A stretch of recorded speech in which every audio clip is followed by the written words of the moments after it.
As you start the second semester, IEP planning takes on a different role.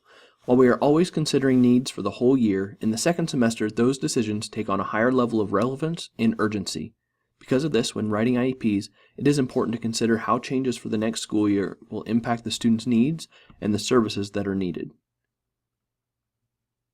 When writing an IEP, do not just write the service for a whole year, unless it makes sense to do so.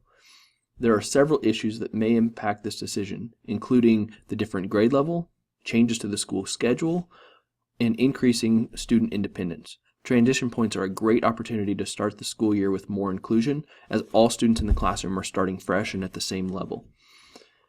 If the student will be changing schools or providers, connect with them and get their input into the IEP. It is better to get it added now rather than having to do an amendment later. If the student is transitioning to an IEP or transitioning to a school such as Hayes Middle School or Hayes High School, where the caseloads are determined at the start of the year, use the school psychologist for the building as a provider for the following year. If you've already held an IEP for a student in first semester that you need to make changes heading into the next school year, you can do an amendment, or you can hold another meeting with the transition team, or with the team from the other school and the parents to get those changes put in place. Another issue that comes up in the spring semester is extended school year services, or ESY services. ESY is different from summer school provided by general education. ESY is service provided to students who have a history of significant regression during breaks. ESY is not a catch-up point for students, but is a way for them to maintain skills that were already learned in the school session. In rare instances, services are also provided to students who have significant needs that need more routine services, but these situations are very rare.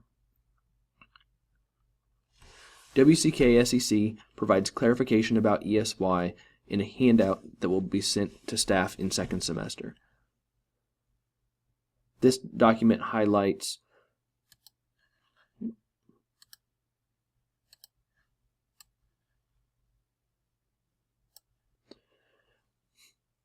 the purpose of ESY services, the reasons students may qualify, and the procedures for getting ESY services in place for the student.